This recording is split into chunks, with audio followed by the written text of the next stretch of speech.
عليكم ورحمة الله تعالى وبركاته داوديال halkani waa Murti Media kula soo dhawaada barnaamij gaar ah oo aan la yeelan doono Jamaal Cabdi Guray oo kamid ah muwaadiniinta sida hufan uga faa'iideystay kheyraadka dalkooda Jamaal waa gudoomiyaha shirkadda Aqbal oo ka aas-aasan magaalada Dhagaxbuur ee xarunta gobolka Jarar Jamaal ku soo dhawow barnaamijka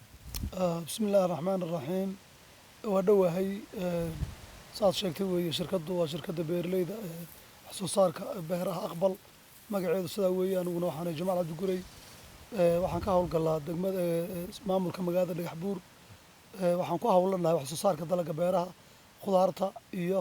dalagga kale roobka labadaba saa darteed anana waa ka faa'iideysanaa bulshadana waan uga faa'iideynaa aad iyo aad baad u mahadsan tahay Jamaal saan arkayna hadda markaan beerta soo dhex maraynay runtii waa beer aad u ballaaran lana oran karo ma garanaysaa manaafacaad badan baa ka soo go'i karaya maskax iyo maal badanna kulli uu ku baxay marka ka waran bulshada Soomaaliyeed ee idinkula nool dhulka idinkula nool sidee uga faa'iideystaan ama ay dalagan aad soo saartaan idinku faa'iideeyaan oo idinka maartay idinka iibsadaan si wanaagsan weeyaan anagu iyo aniga iyo cid kale oo shirkaddan cid kale oo lamid ah way jiraan oo wax soo saar sameeysa khaasatan anagu markaan ka warrano taayada wax soo saar kala duwan baan sameynaa cash crops-ka waxa la yiraahdo basasha yaanyada qajida waxa soo saar jiray isbedel baa jira mar walba nidaam oo imanaya xilli waxa jirtay si adag aan u beer jiray basasha iyo yaanyada iyo maxaan ku raahdaa wixii lamid ah cash crops-ka la yiraahdo caqabado naga haysta xilliga ayada suuqa waxa nagula jiray khudaar kale oo ka yimaada dalka gudihiisa bulshadeenu iyadoo aan u bislayn qaybta wadaniyada ama inay lahaanshaha waxeeda looma aad iyo aad maartay anagu si fiican looga iibsan jirin waqtigii anagu aanu taa ku soo saari jiray xoog saari jiray waxa suuqa nagu cidhiidhiyay khudaarta kale ee ka imanaysa dalka gudihiisa kale marka dib u dhac waxa naga timid suuq xumo awgeed ayaa waxa naga hakad nagu yimid inaan wax soo saarkii aanu ku dhiirano ama aanu sii wadno wixii cash crops-ka loo jiray basasha yaanyada iyo wixii kale la mid ahaa hadda waxaad arkaysaa beerta xoogeeda ku yaala waa geed midhood isugu jira camba lafkii khudaartii liin dhanaantii liin macaantii saytuunkii iyo noocyo kale oo dhirta waaweyn ka mid ah sidaa daraadeed bulshadu uma ayna bislayn inay waxa ka soo baxa dalka gudihiisa ay ku dhiiradaan oo wadaniyad wax la yiraahdo ay ama u iibsadaan ama u isticmaalaan saa daraadeed hadda kadib waxaan rajaynaynaa bulshadu in ay ku baraarugi doonto sida ay wax yihiin marka arkaan ama ay maartay xusbad bedelayaan waxaan oran lahaa hal wacyi geliyo bulshada si ay maartay kuwa wax soo saareen wax looga iibsado kuwa wax soo saarka ku hawlaleena wax soo saar ay u aadi lahaayeen awaayahay aad iyo aad baad ugu mahadsantahay warbixinta maartay aad naga siisay dhankaas inagoo wali ku socon doona qaybaha kale ee barnaamijka waxaa jira marar badan waxa iska dhac laga yaabaa inuu dhaco oomane ama inuu roob waqtiyada qaarkood iska raago dhirtana maadaama ay dalagani ay ku baxayaan ama yihiin kuwa markasta biyo u baahan qaybaha noocaas oo kale ah ma jirtaa cid idinka caawisa idinka ahaan mise idinka unba maartay iskiin intaas wixii qaantaan iska kofargaraya wixii ma garanaysaa hadday noqoto waraabkii beeraha oo kale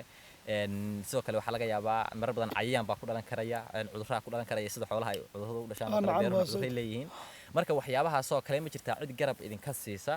mise oo waxaad idinku la tacaashaan weeyaan waa su'aal wanaagsan koow horta beertana dhex fadhinaa waa beer masnaa weeye waxa u qodan ceelal ku wareegsan koonaheeda ilaa 4 ceel baa u diyaarsan inkasta oo risqigu uu yahay roobka u muhiimsan ama wax wanaajiyay iyadu waxay haysataa waa waraab weeyaan tooro iyo ceelal baa u diyaarsan tooro lagu waraabiyaa ma dhihi karo waan ka qatanahay xukuumadda balse wax waaweyn oo saas kalama kulano dhawaan waxa jirta in la siiyo matooro xabad matooro ah cayayaanka sunta loo adeegsado ma badna laakiin waxaad moodaa ninku tabakaama tegin waxna way jiraan wax saasina ma jiraan wax badan oo tabaynaa jira oo u baahanaa in laga dhiirigeliyo nalaga wacigeliyo marka wali waxaad moodaa inaan dhankaas aanu xoog badan jirin haddii uu jirin ay gobolada kale iyo meelo kale lagu hawlan yahay annana waxaan rajaynaynaa in la soo gaari doono insha Allah okay waayahay waxaad halkan ka muuqda oo aynu hadda halkan ku arkaynaa mid ka mid ah saraca ama midhaha ka soo go'ay beerta waxaan jeclaan lahaa bal Jamaalo inaad geedkan ama midhahan caynkana inaad bulshada u faahfaahiso oo maartay bixin yar kooban aad ka siiso anigu dhayda kulay waa geed igu cusub weeyaan ama midho igu cusub dad badan kolley inaysan garanaynin baa laga yaabaa Nacam. midhahan marka geedkan magacii baa la yidhaahdaa geedkani waa geed carbeed ama waa geed dibadeed geed dibadeed laha laakiin anigu waxaan u bixiyey magacaan u bixinay waxa weeye madheer baan nidhi Haye. ama madheer carbeed aha waa geed wanaagsan oo dhareereyda iyo xubnaha iyo lowyaha iyo nidaamkaasoo dhan buu fiican yahay aha iyadoo aynan ahayn midho waxaa ka baxay beerta isaga waa aduba waxaad kusoo xulatay baan u malinayaa maadaama uu sheeku ku cusub yahay aad iyo aad sidaas aad Aad usoo iyo aad. qaadato aad maarata bulshadan inaad tusto anaad xiga weydiiso aad u keentay aha marka geedkan madheer carbeed baa la yidhahdaa kulli magac kalena waa loo yaqaanaa aha ciddii taqaana waqooyiga iyo meelaha kulli waa ka baxa aad iyo aad laakiin waa geed carbeed weeyaan si fiican wuu wanaagsan yahay calooshu wuu fiican yahay xubnaha dhareereyda ah wuu u wanaagsan yahay waa dee khudaar loo baahan yahay oo ilaahay noogu talagalay waay Ah, waa kaa. bal noo farada saa loo cunay marka qaab waxaa noocan loo cunayaa saas baa loo goynayaa marka laf baa gudaha ugu jirta waay iyo cadkii oo wada socda haye marka bal intaad saa u qabato afkaaga waxay la qumanaad saa ugu tuujisid Miyaan- annagoo kutusaya miyaan isku tijaabiyaa isku tijaabi bismillah arbi xiga soo gaaraan bismillah waxba waxaa laga yaabaa inaad wax khatara kala kulmi aniga soo eg waay aniga soo eg saasaa loo tuujinayaa oka qaybta diirkaana waa la cuni karaa waana la iska reebi karaa waa tahay daawadayaal sidaad arkaysaan kani waa mid ka mid ah khayraadka ka soo go'ay dalagan aynu dhex fadhino runtii waa geed ani ahaan igu cusub laga yaabo qaar badan oo idinka midana inuu idinku cusub yahay sida uu ii sheegay geedkan waxaa la yidhaahdaa waa madheer carbeed baa la yidhaahdaa waan dhadhaminayaaba isku tijaabinaya namiha bismillah waxba kaama raacayaan waxaad garanaysaa inuu manaafic leeyahay hadda waxaad wada arkaysaan geedka waanu wada cunay labadanadu wuxuud moodaa inuu u dhandheg yahay lafta marka lasii dhadhamiyo geedka madheerka la yidhaahdo madheerka saxda ama madheer girgirka bahalka la yidhaahdo hawa kaa afka ayaad ku moodaa inay dhegaya soo yara dhow yihiin runtii waxaan odhan karaynaa deegaankeenna ama geyga soomaaliyeed qof kasta oo isku daya inuu isagu wax soo saar iskii ama garanaysaa la yimaado ama ku dhiirada ma garanaysaa nimcada ciiddiisa hoosida ku jirta inuu la soo baxo in waxyaabo badan oo kala duwan ay ka soo bixi lahayn khayraad kale oo fara badan oo meelo kale inooga yimaada dalka laga oo heli hanti badan inagaga baxdo keen dalka ka soo go-ayana kaba laga yaabo inuu kaba tayo liito nacam marka geedkan hadda aad arkaysaan soo noo sheegay waa geedka waa madheer dibadeedkaas ama madheerka cada yar noocaasa waa kolley waa khayraadka un ilaahay uu inagu Dabiiciga manaystay ku manaystay dabiiciga waa yahay jabaalow aad iyo aad baad ugu mahadsan tahay ma garanaysaa warbixinta aad naga siisay sidoo kale waxaa jirtaa shirkadda waxaad ii sheegtay inaad tihiin shirkad aqbal isku xidhan oo aqbal la yidhaahdo shirkaddaas markaa ilaa imse beeraley bay ka kooban tahay waxyaabahaasi aad soo saartaan ma khudaarta inbuu ka kooban yahay mise tusaale ahaan khudaarta ta waaweyn hadday noqoto liintii iyo cambihii iyo saytuunkii waxyaaba la hilmaamo hadday noqoto iyo khudaartii hoose ee dabka loo isticmaalaya hadday noqotoba ma isugu jirtaa mise idinku khudaartan caadigan baa soo saartaan way isugu jirtaa khudaartaasi way kala maaragtay tan cirkan way noogu jirtaa oo galleyda iyo masagada yarareeda la yidhaahdo digirta wixii lamid a taasna qaybo gaari weeyaan roobkan ku qodnaa qaybtanna waa khudaarta iyo waraabka geed gaabka iyo geed midhoodka waxa la yidhaahdo iyo ka qayb ka kooban tahay run ahaan anagu tabartana waan dadaalaynaa laakiin bulshadu waxoogaa waddanka isbedeladii ka dhacdhacaya colaadihii ayaa waxay ku keeneen dib u dhac fara badan bulshadeennuna kolley bulsho u bisil beeraleynimada ma aha bulsho xoolo dhaqataa bay ahayd waxaad moodaa in xoolihiina laga yimid aan barnaamijkan maanta lagu nool yahay dhul beereedka iyo dalagana aan weli la gaadhin marka arrintaa anagoo ka faa'iidaysanaya fursaddan maanta aan la kulmay qaybtan saxaafadda ama tv-gan hadda la kulmay multimedia oo magaciisu maanta igu cusub yahay waxaan dhihi lahaa bulshadeenna ha loo noqdo wax maanta loo jahaysa waxa weeyaan dhulka in wax lagala soo baxo khayraadku dhulku ku jira inagu dhulkeenu hadda bad ma lihin laakiin waxaan leenahay dooxyaba waaweyn webiyo maxaan ku dhaha dhul ballaaran oo la beeran karo in maaragtay hadda colaadihii iyo dhibaatooyinkii kala gudwanaana way ilaahay waa inaga joojiyo dhulkii nabad baa ka dhacday waxaan odhan lahaa bulshada waxaan ugu baaqi lahaa fadhiga ha laga kaco oo maaragtay dhulka ayaa maaragtay wax laga helayahay xagga dhulka ha loo kaco adigoo ilaahayna la tala saaranayo qofkuna isku tashanayo aan kaa dhexgalo mudane eega beertan qaybaha kala duwan lehe aan dhex fadhino halkan leyntii baa ka muuqata halkan cambihii baa ka muuqda ilaa imse geed ayaa eega ku yaalla la odhan karaa waa qaybaha kala duwan hadday noqoto leyntii cambihii noocyada inaan kuu sheega mooye ma tirinin noocyada kala waayo geedkan beerade annagu noogu yaalla oo tiradiisu tayada maan eeganaynaa tiradiisu waxaa ma sheegayso waanaan sii kordhinayna hadda dhulkaan arkayso inaga dambeeya waa fasal cusub hadda aanu beerre weeyaan waana step by step baanu yaan usii ballaarinaynaa waxay soomaalidu ku mahmadaa gacantaadu marba halka gaadho unbaa la xoqdaa marka insha allahu tacaala haddaan noocyadeeda kuu sheego waxay ka kooban tahay saytuun liin dhanaan liin macaan camba lafkii iyo camba shoog rumaan waxyaabahaasa geed madhoodka la yidhahda ayay isugu jirtaa madheerkana isaguna ka mida oo isaguna noo fiicano maaragtay la isticmaalo marka waan wadnaa tabarta iyo dadaal badan baan wadnaa allah idinku guriyaan insha allah marka sanadkii imse jeer bay soo go'aysaa ma waqti go'an oo jira mise hadba say deegaan u hesho weeyaan asalba geed midhoodka waxaa la yidhahdaa laba xilli buu ayaa la dhowraa inuu midho dhalo waa xilliga dayrta la yidhaahdo kaliisha dayreeda iyo xilliga guga la yidhaahdo oo kaliisha gunnima labada goorba haddii ilahay wax kaa siinayo yay midhuhu dhalaan labada goor mid walba waxaad midna xagaa loo aayaya dabayaqadiisa midna jiilaalka dhexdiisa loo aayayaa marka xilliga ilaahay aan wax ka hela midhoodka waxaa weeyaan labadaa xilli sanadkii 2 jeer taqriiban waa 2 jeer waxay ka dhigan tahay sanadkii 2 jeer inuu ma garanaysaa marba si ay noqoto tiradeed iyo tayadeedu xilliga laakiin anagu aan u baranay aan ka dhursugno waa labada xilli weeyaan labada xilli roob weeyaan marka labada xilli roob markay tusaalahan hadda ay soo go'do ay si fiican u soo go'do sanada la yiraahdo way ugu sareysaa ama way ugu tayada wanaagsan tahay ilaa wax teelag baa ya ka soo gaa markii taalaan hadii la dhaho ama adugu miisaan ma aan saarin laakiin waa wax shaqaalaha iyo dadka beerta jooga aad iyo aad loogu mashquulsan yahay oo aan dhihi karo maaragtay wax weyn oo aan laga heli karin deegaanka ama gaarka yaa ka soo baxaya dad bulsho badan baana ku nooloo ka faa'iidaysata suuqaan gelinaa meheradaha cabitaanka iyo macmacaanlayaasha la geeyaa cambaha iyo liin macaanta iyo saytuunka khudaarta kale waxaa la geeyaa suuqa kale isagana yaa ka faa'iidaysta bulsho badan baa ka faa'iidaysato oo xilliga midhahaas yimaadaan bulsho badan baa ku nool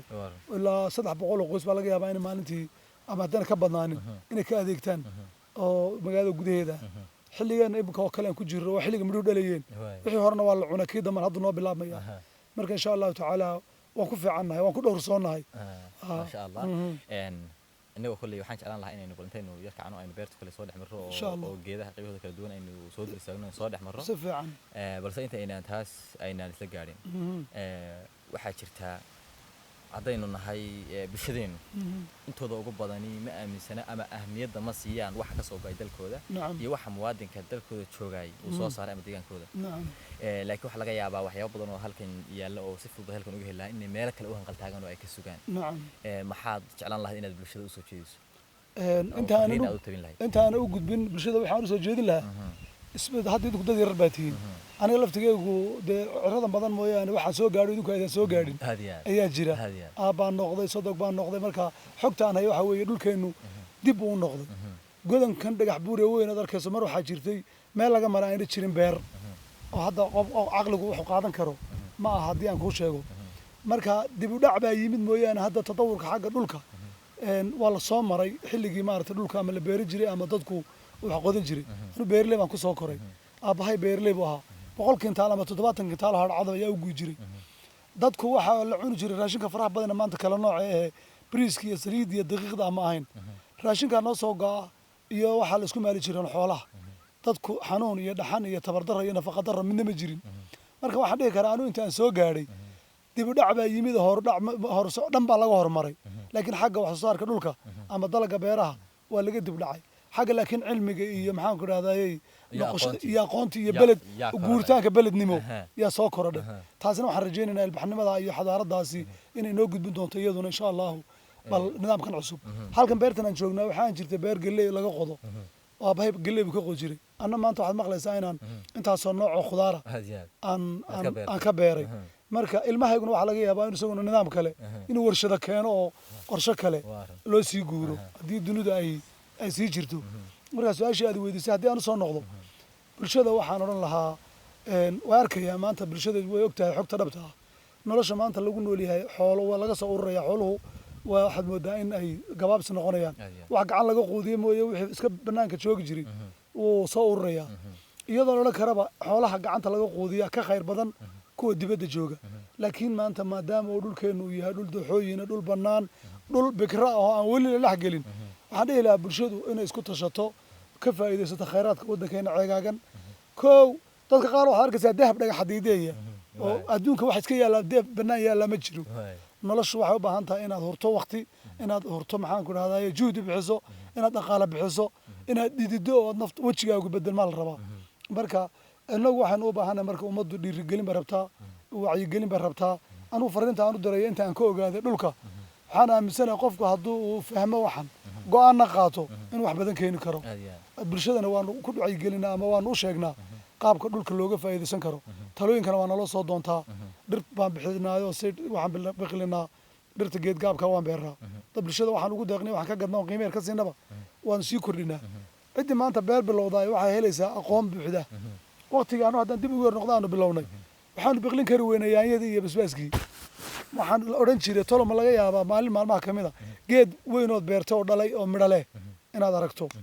marka waxaa dadaalay dee waxaan u malaynayaa in wax badan hadduu waqtigu ku laakiin maanta dadka hadda jooga fursad bay u haystaan oo haddii maanta ay u baahdaan ninkii maanta u baahda inuu beer qoto nidaamka noocaas ku dhiiriday wuxuu helayaa meel ka siidkii iyo dhirtii taalo siidkii buu helayaa taladii buu helayaa wuxuu helayaa cilmigii matooro yar oo 30 riyaal u baahnaa in lagu wax lagaga qabto ayaanu u tuuray 30 riyaal lamdada yar oo biyaha iyo saliidda kala celisa oo aan aqoon u lahayn in la furo iyo in la helo midnaba maantana waxaan uga baxaynaa dhakada matoorada wada furayna annagiiba makaaniin noqon carruurtayda makaaniina marka haddii la isku tashado oo qofku talagal la yimaado dhabku xog badan buu ku siinaya xog badan baad ku helaysaa waxaanad helaysaa maaragtay maanta dad waxaan kaaga horreeyadoo kaa caawinaya tilmaan kaa siinaya taakula kaa siinaya meesha waxaad doonaysa laga helayo siidhkii inta waan iibinaa basashaan iibinaa yaanyadaan iibinaa basbaaskaan iibinaa abuurkiiba xabxabkii baan iibinaa barbaroonigii baan iibinaa khudaartii oo qalalan baanu gadnaa iyadoo qasac iyo iyadoo wadani labadiiba marka bulshada waxaan u sheegi lahaa waxaa baahida lagaga bixi karaa ama ku yaraan karta maanta in dhulka la cuskado oo loo kaco dhulka dhammaan haddii la yidhaha qalin waxa lagu raadiyo ummaddu suuragal ma qalinka lama cunayo dee wixii qalinka loo cuni lahaa in la helaa muhiima marka bulshadu inay isqaybiso oo qaybina ay qalinka iyo waxbarashada u kacdo qaybina wax soo saarka dalagga beeraha iyo xoolaha u kacdo si isugu dheeli tiranto oo aynu uga soo ururo meelaha kale aynu u hanqaltaagayno waxaan aynu arkayno dad baynu seylad iyo suuq nahay inaan inagu seylad iyo suuq soo noqono gudaheena ayaa la rabaa marka bulshadeenna waxaan dhihi lahaa waxaan aad u naxaa markaan arko dhalinyaro fara badan oo gidaarada fadhido oo wada shaar cado inkasta oo laga yaabo inay ama shaqaale dawladeed yihiin ama arday yihiin haddana noloshu intaan kuma koobna in la isku dhex daro gelina waxbarashada la tago gelina beerta la tago gelina shaqada kale la tago gelina maxaan ku dhahday xoolaha la tago bulshadu waxaan rabnaa dhaqankeeda inay dib ugu noqoto oo ka faa'iidaysataan yaan odhan lahaa marka aad iyo aad baad ugu mahadsantahay jinaad warbixinta aadna siisay iyo faahfaahinta dheeraadka aad beerta naga siisay waa tahay daawadayaal waxaynu ku soconaynaa qaybihii ugu dambeeyey ee barnaamijka eega waanu kici insha allah waxaanu dhex gelaynaa beerta si aanu idiin tusno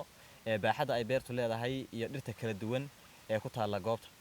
haddaba waxa aanu horey u dhex qaadnay qaybaha ay ka kooban tahay beertan bustaanka ah oo ku taalla duleedka magaalada Dhagaxbuur annagoo dul istaagnay dhirta kala duwan ee ku taalla goobtani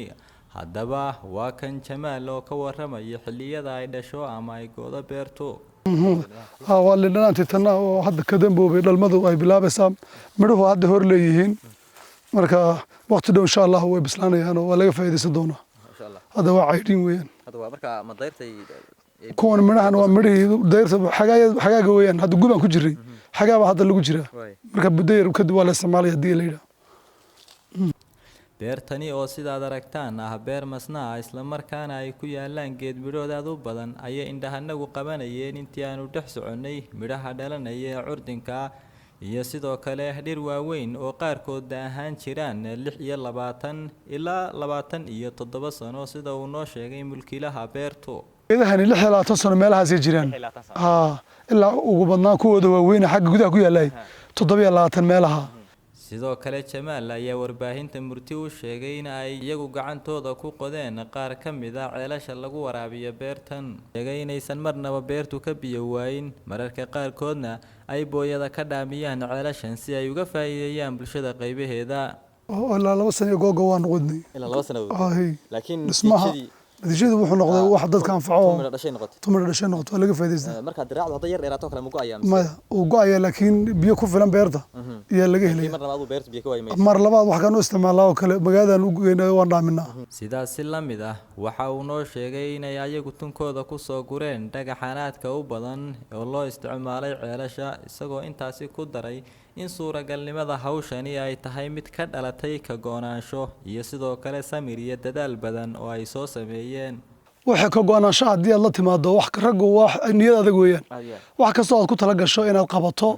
go'aan haddaad qaadato samir aad la timaado waad fulinaysaa isla mar ahaantaana waxaad nahagaysay baahida iyo juhdiga aan maartaan la higsidkaan u soconno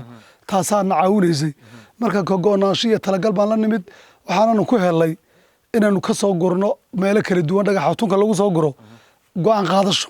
iyo inaanu maartay isdabaro oo aanu maartay nolosheeda aanu meelayno taasaa markaa noo fududaysa inaanu